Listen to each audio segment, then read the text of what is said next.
Hi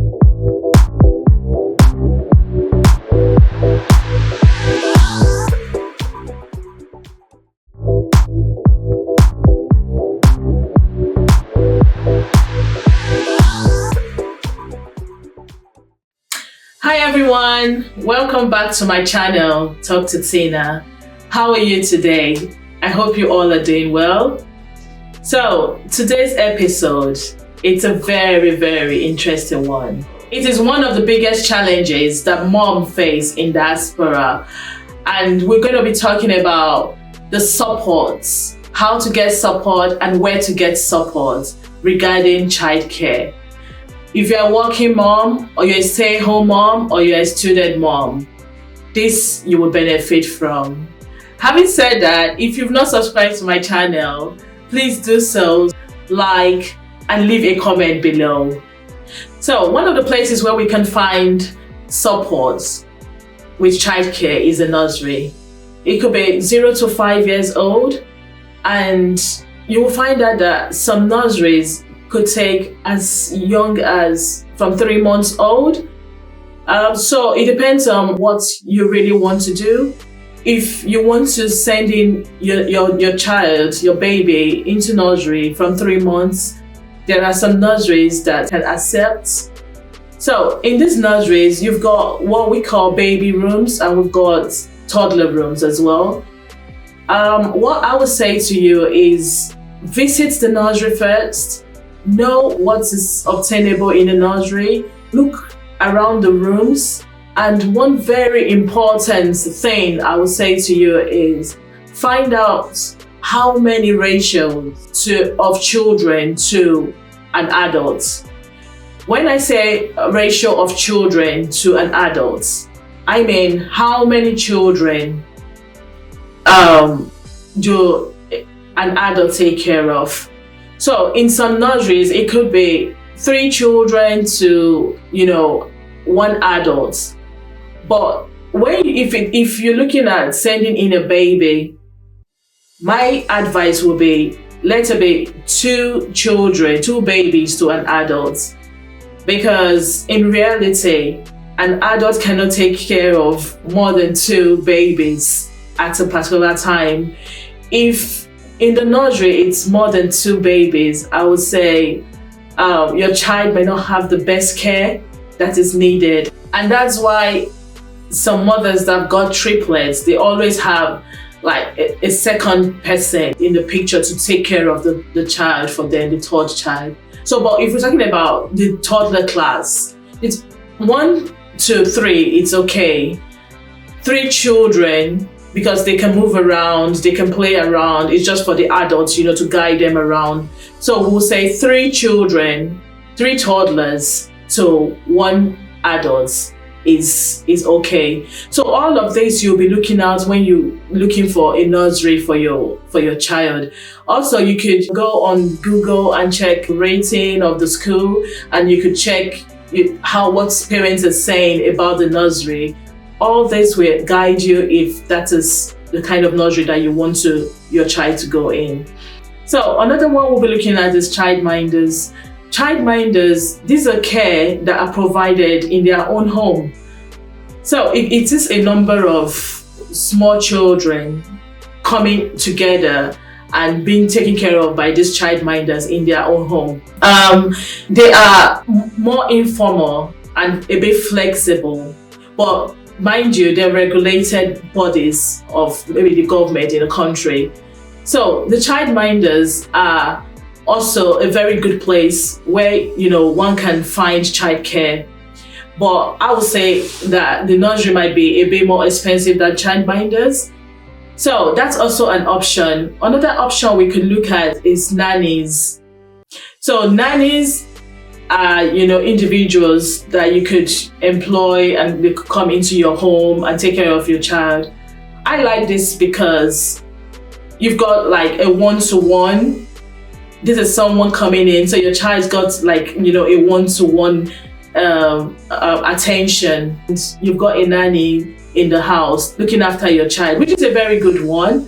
So the child is in the comfort of their home, and the nanny is there, and you are working from home, or maybe you're not at home, I would advise that you probably put maybe cameras around, that is linked to your phone. So wherever you are, you could, just watch, what's happening in the house. So the nanny is a good one. Some have like living nanny, and some could be out, they're not living in, they just come in and do their work and go. If this is an option that you're going to be, exploring, you could just, Google nanny near me, put in your postcode, and you'll find them. I will say to you that it's good that you have, like an interview with the nanny before you allow them into your home. At least know a bit of, what they've been doing before, a bit of history about them before you let them into your home. That is also, like a tip for those that would like nannies, but nannies are very expensive in the sense that some might want you to pay them hourly, and it's not easy when you start paying hourly. It's a whole lot of money at the end of the month. So another one we'll be looking at will be friends. So as a migrant mom that has just moved into the country, it might be a bit of struggle to talk about friends. But if you've lived in that country for, say, 4 months or to a year, at least you probably have made 1 or 2 friends. So this is like a mutual thing, in the sense that when I'm not working, or when I'm less busy, I'm home today, you could bring your child to me, and because I'm your friend and we've built that relationship, we've built that trust. So you could bring your child to me and I will look after your child. And the same when I need to go to work, or when I need to go out, or I need, help with my own childcare as well. You as well be ready to do the same for me. So I bring my child over and you look after my child. So if you've built that community of friends, or you've built, that trust between yourself and a friend or group of friends, that's what, some of the diaspora moms do just to help themselves. And the last I will be talking about, which I find that this is like, for me, it's my opinion, it's like the best of it, is family. Fine, I quite understand that it is hard because we're talking about migrant moms here. So you've left your family back in your home country. But if you have what it takes in terms of finances, in terms of other, documentation and all of that, if you have what it takes to bring a family member from your home country, I think that's a very big one.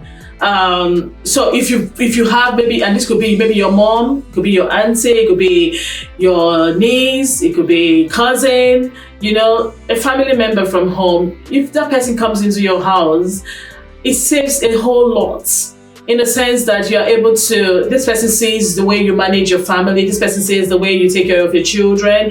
So it's not going to be new to that person. It's not going to be like a rocket science. And I think that your mind will be at rest when you go to work, and your mind may be at rest, when you have, a function or something to do. So I think bringing in a family member from your own home country to assist in childcare, I think that is like a plus for me, and that is it will go a long way in solving, the challenges that moms face in diaspora in terms of childcare. So another one regarding family could be, if you've got a partner, you can manage it, among yourselves. When does he work? When do you work? When is he going out? When are you home? This you can manage as family, among yourself. But remember, in the whole sense of it, we're looking at, the best interest of the child. The child is the priority. The child comes first. So if you know that the child is the priority and wants, the best care for the child, then every other thing circulates around the child. If you have to go to work, or you have to go for an appointment, or you have to look at the safety of the child first. The child is the core, is the main, reason, because come on, we all signed for it, didn't we? Yeah, so I would say that family yeah, bringing in family and managing it among family might just be the best option for me. So in this video, I hope I've been able to give you some tips, some support, where to find support. I may be missing some out. Maybe when I talked about nurseries, yeah, there are some families also that might be eligible, you know, for government funding. So maybe there's a threshold that it depends on what country that you are. And you could find out from, you know, from even the school, the nurseries, you could find out from your local authorities, you could find out from the midwife, just to know. So if your family meets the funding criteria, why not? You apply for it and you get it. And that also can also help your childcare. So if you have any questions, I must have said things that, you know, you've never heard before or that you're very familiar with, or maybe some things that you want some clarifications, just send in your comments, or you can even send me an email. My email will be displayed on the screen. Send me emails and I will, you know, answer them. If you don't want to go public, you want a private email, the email is there. I could send you a private email, because we are all in this and we're here to, this video is to help to support all moms. So be free, be open, just say what you want to say, and it's a China for all. It's a China for all, I must say to you. So I love you all. Know that I love you all, and I'm very happy doing these videos because I know somehow it must have helped, you know, one mom out there, and that is my fulfillment. I just know that I'm trying to help somebody out there that might be struggling, that is new, that does not even know what's obtainable in the country. So please subscribe to this channel. Make sure that you click on the notification button so that whenever I, you know, drop in a video, you will know that I've dropped in a video. Please send in your comments, like, and share my videos. I love you all. See you next time. Bye.